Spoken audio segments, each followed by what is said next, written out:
حمدا كثيرا طيبا مباركا فيه وصلى اللهم وسلم على سيدنا محمد وعلى آله وأصحابه أجمعين وعلى من اهتدى بهداه. Nous avons abordé la dernière fois l'espérance et la faute.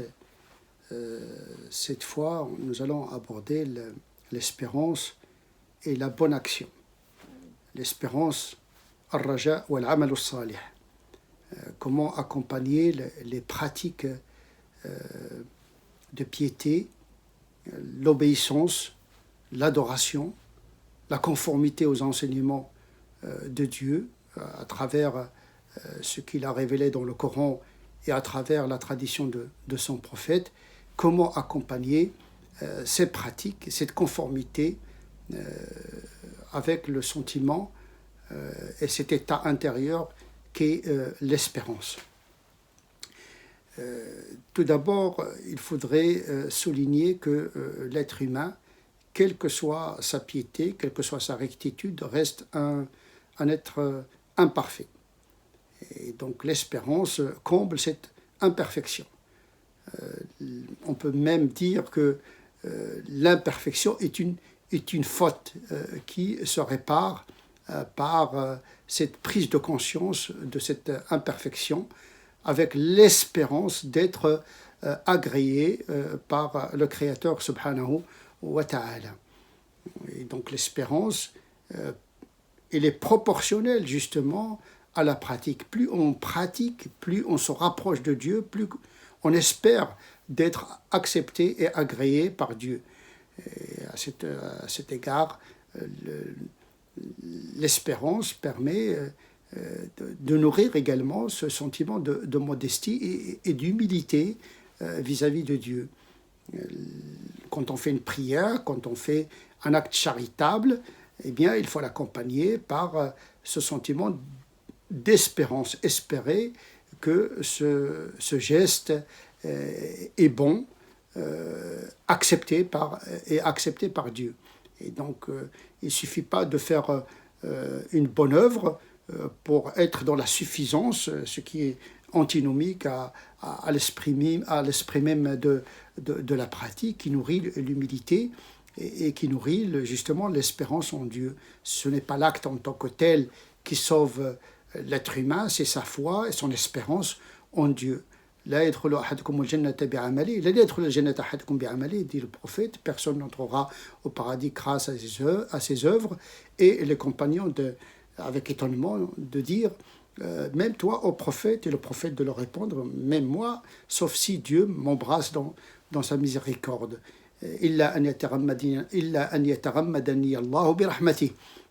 C'est la miséricorde de Dieu qui fait que le croyant est accepté, agréé, béni par Dieu. Ce n'est pas l'acte en tant que tel. Donc, il ne faut pas regarder l'acte, il faut regarder celui qui va recevoir l'acte, qui est Dieu. Et on n'est pas sûr que l'acte est bon, et droit, et parfait. Donc, on a besoin de cette espérance que Dieu accepte notre acte malgré son imperfection. Comme dit les savants, les saints disent Hasanatul abrar sayyi'atu al-muqarrabin. Les bonnes œuvres des pieux sont considérées comme des péchés pour les gens qui sont élus par Dieu. Plus on se rapproche de Dieu, plus on se rend compte que nos actes sont tellement imparfaits qu'on a besoin d'espérer en sa miséricorde, en sa beauté, pour qu'il accepte nos œuvres. Et donc il est très important de souligner que l'acte de piété en tant que tel, l'acte de rectitude en tant que tel, a besoin d'espérance en la miséricorde de Dieu, parce que imparfait par essence. Et donc c'est pour cette raison que le prophète demande à Dieu le pardon après la pratique, parce que la pratique, quelle que soit sa perfection, il reste imparfaite si on la compare à ce que Dieu mérite comme adoration. Et donc il ne faut pas regarder la pratique en tant que telle, mais il faut regarder Dieu. Et donc cette pratique ne s'y est pas toujours à la hauteur et à la grandeur de Dieu. Donc il doit être réparé, comblé par une espérance permanente à ce que cet acte soit accepté par Dieu malgré son imperfection. Et donc espérance pendant la faute, espérance pendant l'obéissance. On ne peut pas faire fi de l'espérance dans les deux cas. En tout cas, cette espérance comme sentiment à l'égard de Dieu pour qu'il nous regarde avec un regard de miséricorde, d'accepter notre imperfection lors de la faute et lors également de la pratique. Ce sentiment-là est très important pour le croyant et c'est un moteur de l'action qui le pousse à ne pas désespérer de ses fautes et à ne pas désespérer de l'imperfection de ses pratiques.